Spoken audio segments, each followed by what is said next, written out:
আসসালামু আলাইকুম। আশা করছি আপনারা প্রত্যেকেই ভালো রয়েছেন। শর্ট টার্ম স্কুল থেকে আমি আপনাদের সাথে আছি রিফাত রায়হান।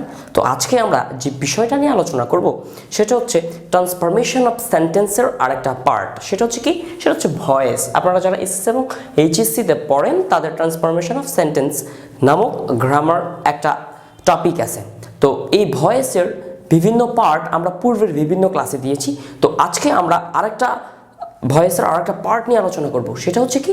সেটা হচ্ছে ডাবল অবজেক্টযুক্ত অ্যাক্টিভ সেন্টেন্সকে আপনারা কিভাবে প্যাসিভ ভয়েসে পরিণত করবেন সেই বিষয়টা নিয়েই আজকে আমরা আলোচনা করব। তো আজকের ক্লাসের পরে এই টপিকে আশা করছি মোটামুটি নয় আপনারা একটা ফাটাফাটি ধারণা পেয়ে যাবেন।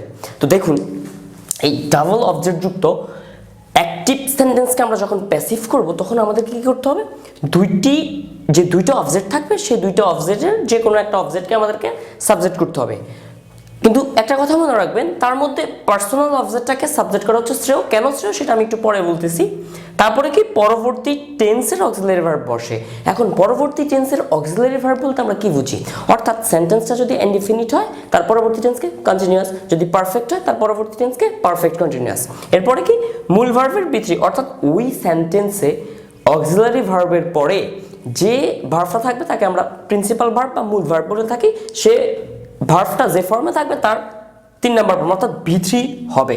এরপরে প্রদত্ত যে বাকি সাবজেক্টটা থাকবে সেই সাবজেক্টটা বসে যাবে, বাই বসবে এবং সাবজেক্ট কি হবে? অবজেক্ট হবে, অর্থাৎ সাবজেক্টের অবজেক্টিভ ফর্ম বসবে। এবার আসুন আমি আপনাদেরকে একটা উদাহরণ দিই, তাহলে আপনারা আরো অনেক ভালো বুঝতে পারবেন। দেখেন, আমি যদি প্রথম উদাহরণটা দেই যে দ্য টিচার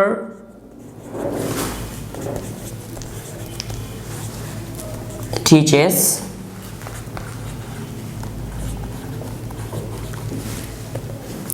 us English। দেখুন, আমি একটা সেন্টেন্স লিখলাম, the teacher teachers us English. এবার আপনারা এখানে এই সেন্টেন্সটার মধ্যে কিভাবে বুঝবেন যে দুইটা কি আছে? অবজেক্ট আছে। তো একটা ভার্বকে আমরা যখন কোশ্চেন করি, তখন আমরা কি ভার্বকে আমরা যখন কোশ্চেন কাকে বা কি দ্বারা কোশ্চেন করি তখন আমরা যে জিনিসটা পাই সেটা হচ্ছে কি? সেটা হচ্ছে অবজেক্ট। তাহলে দেখুন, আমরা যদি এখানে কোশ্চেন করি the teacher teachers us English, তাহলে দেখেন এখানে আমরা যে দ্য টিচার, শিক্ষক কাদেরকে শিক্ষা দেয়? আমাদেরকে শিক্ষা দেয়। দেখুন আস, শিক্ষক কি শিক্ষা দেয়? সেটা হচ্ছে কি? ইংরেজি শিক্ষা দেয়। দেখেন এই আর একটা অবজেক্ট। তাহলে এই যে এই একটা অবজেক্ট, এটাকে আমরা যদি অবজেক্ট 1 ধরি, পরেরটাকে যদি আমরা অবজেক্ট 2 ধরি, অর্থাৎ এই কথাটা বলার কারণ হচ্ছে একটা সাবজেক্টের পরে ডাবল সাবজেক্ট আপনি কিভাবে চিনবেন? দেখেন, একটা সাবজেক্টের পরে একটা অবজেক্টের পরে পরের অবজেক্টটা নাও থাকতে পারে, পরেরটা কমপ্লিমেন্টও থাকতে পারে। তখন আপনি কিভাবে ভয়েস করবেন? তখন তার ভয়েস করা যাবে না। দেখেন, তাহলে দেখেন আমরা যদি প্রথমে এটাকে আমরা যদি কি করি, এটাকে যদি আমরা প্যাসিভ করি, দেখেন প্রথম অবজেক্টটাকে আস, তাহলে আমরা প্রথম অবজেক্টটা ধরেই করি প্রথমে। তাহলে দেখেন আস এর প্রথমে কি বসবে? দুইটা অবজেক্টের যে কোনো একটা অবজেক্ট আমরা তাহলে আজকে ধরে করি। তাহলে আমি যদি আজকে সাবজেক্ট করি, কি লিখলাম? উই। কারণ আসে আস, আমি লিখলাম উই। কারণ কি? কারণটা হচ্ছে একটা কথা মনে রাখবেন, সেটা হচ্ছে কি? সেটা হচ্ছে যে অবজেক্ট কখনো সাবজেক্টে অবজেক্ট রূপে বসে না। অবজেক্ট সবসময় সাবজেক্টে তার সাবজেক্টিভ রূপে বসে। সে কারণে আমরা সকলেই জানি আস এর সাবজেক্টিভ ফর্মকে উই, তাই আমরা বসালাম কি? উই। এখন দেখেন, আমরা তাহলে দুইটা সাবজেক্টের একটা সাবজেক্টে কি করলাম? দুইটা অবজেক্টের একটা অবজেক্টকে কি করলাম? সাবজেক্ট করলাম। এখন আমাদেরকে কি করতে হবে? পরবর্তী টেন্সের অক্সিলারি ভার্ব বসাইতে হবে। এখন আমাদেরকে আগে আইডেন্টিফাই করতে হবে যে এই যে সেন্টেন্সটা, এই সেন্টেন্সটা কোন টেন্স আছে। দেখেন, আমরা দ্য টিচার একটা কি পাইলাম? সাবজেক্ট পেলাম, তারপর একটা ভার্ব পেলাম, তারপর দুইটা অবজেক্ট পেলাম। দেখেন টিচের সাথে কি আছে? এস আছে। তার মানে অর্থাৎ ভার্বের সাথে যদি এস বা এস থাকে আমরা জানি সেটা কি হয়? সেটা প্রেজেন্ট ইনডিফিনিট হয়। তাহলে এই প্রেজেন্ট ইনডিফিনিটের পরবর্তী টেন্সকে প্রেজেন্ট কন্টিনিউয়াস। কারণ কি? কারণ হচ্ছে আমাদেরকে তো বলেই দিছে পরবর্তী টেন্সের অক্সিলারি ভার্ব বসবে। তাহলে প্রেজেন্ট কন্টিনিউয়াসের অক্সিলারি ভার্ব কি? am, is, are। তাহলে উই এর সাথে am যাবে না is যাবে না are যাবে? আমরা অবশ্যই জানি যে যদি সাবজেক্ট সিঙ্গুলার হয় তাহলে ভার্ব সিঙ্গুলার হবে, যদি সাবজেক্ট ফ্লুরাল হয় তাহলে অবশ্যই ভার্ব কি হবে? ফ্লুরাল হবে। তাহলে উই যেহেতু ফ্লুরাল সাবজেক্ট, তার ভার্ব কি হবে? তার ভার্ব অবশ্যই ফ্লুরাল হবে। তাহলে বসবে কে?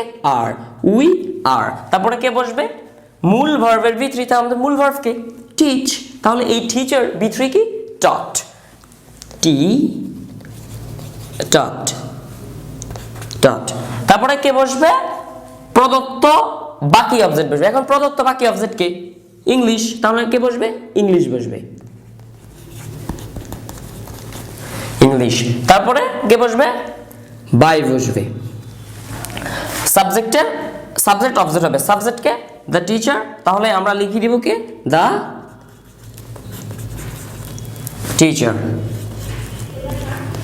দেখেন যে এখানে দেখেন এই যে পরে যে অবজেক্টটা বসছে অর্থাৎ এই অবজেক্টটা যখন স্বস্থানে বসে যায় এই অবজেক্টটাকে বলা হয় রিটেইনড অবজেক্ট কি অবজেক্ট বলে রিটেইনড অবজেক্ট বলে আমরা যদি এখন এই দ্বিতীয় অবজেক্টটাকে সাবজেক্ট ধরে করি তাহলে আমাদের এই সেন্টেন্সটার প্যাসিভ কি হয় আমরা একটু দেখে নিই দেখেন তাহলে আমরা সাবজেক্ট ধরবো কাকে ইংলিশকে ইংলিশ তারপরে ইংলিশের সাথে কে বসবে আমরা জানি এটা প্রেজেন্ট ইনডিফিনিট আছে আমাদের পরবর্তী টেন্সের অক্সিলারি ভার্ব নিতে হবে তাহলে ইংলিশের সাথে যাবে কোন ভার্ব যাবে ইজ যাবে ইংলিশ ইজ তারপরে কে বসবে মূল ভার্বের v3 মূল ভার্বের v3 কে বসবে taught টিচার v3 কি taught taught তারপরে কে বসবে তারপরে প্রদত্ত বাকি অবজেক্ট এই অবজেক্টটা বসানোর আগে আমি একটু জায়গাটা খালি রেখে অবজেক্টটা বসাই তার কে বসবে অবজেক্ট আস তারপরে প্রিপোজিশন কে বসবে বাই বসবে তারপরে সাবজেক্টের objective form subject K the teacher আমরা বসাই দিব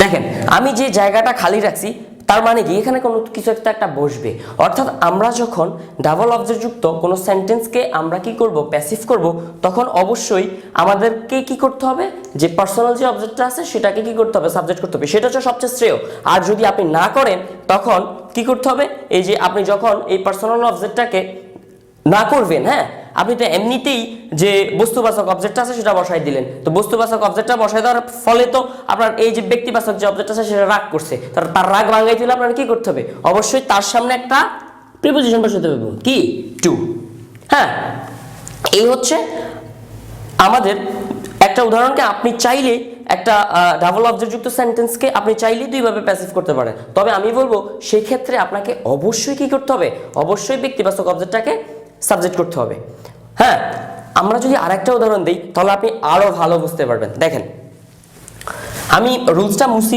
মুছিয়ে দিলাম দেখেন আমরা এখন রুল ছাড়া করব এখন আমাদের রুলসটা কি হবে অটো ক্রিয়েট হবে দেখেন আমি যদি এখন একটা উদাহরণ দেই যে হি gave me a pen তাহলে দেখেন এখানে কয়টা অবজেক্ট আছে দুইটা অবজেক্ট আছে দেখেন এই যে একটা হচ্ছে ব্যক্তিবাচক অবজেক্ট আর হচ্ছে বস্তুবাচক অবজেক্ট অর্থাৎ আমরা যদি ভার্বকে কাকে বা কি দ্বারা কোশ্চেন করি তখন আমরা যেটা পাবো সেটা হচ্ছে অবজেক্ট আর যখন আমরা কাকে দ্বারা কোশ্চেন করব আমরা যে অ্যানসারটা পাবো সেটা হচ্ছে কি হবে সেটা হবে ব্যক্তিবাচক অবজেক্ট আর কি দ্বারা করলে আমরা যেটা পাবো সেটা হবে কি বস্তুবাচক অবজেক্ট অর্থাৎ ডাইরেক্ট যে অবজেক্ট যেটাকে বলি সেটা তাহলে দেখেন এই যে এখানে আমরা যদি এই যে এখানে অবজেক্ট প্রথম অবজেক্টকে মি সেকেন্ড অবজেক্টকে আ পেন হ্যাঁ তাহলে দেখেন আমরা এটাকে যদি সাবজেক্ট করি মি এর সাবজেক্ট কি আই আমি তো আগেই বলছিলাম কি অবজেক্ট কখনো সাবজেক্টে অবজেক্ট রূপে বসে না অবজেক্ট সবসময় তার সাবজেক্টে অবজেক্ট সবসময় সাবজেক্টে বসতে হলে তার সাবজেক্টের রূপেই বসতে হবে তাহলে আমরা কি করলাম অবজেক্টকে সাবজেক্ট করলাম এখন আমাদের কি করতে হবে পরবর্তী টেন্সের অক্সিলারি ভার্ব নিতে হবে তাহলে আমরা যদি দেখি দেখেন একটা সাবজেক্ট আছে সাবজেক্টের পরে V2 আছে তার মানে সাবজেক্টের পরে যদি V2 থাকে আমরা অবশ্যই জানি সেটা কি সেটা পাস্ট ইনডিফিনিট টেন্স তার আমাদের পরবর্তী টেন্সকে পাস্ট কন্টিনিউয়াস তার ভার্ব কি am was এবং কি were তাহলে দেখেন was were এর আয়ের সাথে কে যাবে আয়ের সাথে অবশ্যই যাবে কে was যাবে I was তারপরে বসবে কে মূল ভার্বের v3 তাহলে gave এর v3 কি given তারপরে কে বসবে তারপরে বসবে কে যে প্রদত্ত যে ব্যক্তিবাচক যে প্রদত্ত যে অবজেক্টটা থাকবে সেই অবজেক্টটা বসবে তাহলে এখানে প্রদত্ত অবজেক্ট আছে কে অবজেক্ট সেকেন্ডটা a pen বসালাম কি a pen তারপরে কে বসবে প্রিপোজিশন বাই আর সাবজেক্ট অবজেক্ট হবে সাবজেক্ট কে হি এর অবজেক্টিভ কি হিম অর্থাৎ সাবজেক্ট কখনো, আমি যদি এখানে হি লিখে দিতাম তাহলে কি হতো? কখনোই হতো না। কারণ কি? কারণ সাবজেক্ট কখনো অবজেক্টে তার সাবজেক্টিভ রূপে বসে না, সাবজেক্ট সবসময় তার অবজেক্টে অবজেক্টিভ রূপেই বসে।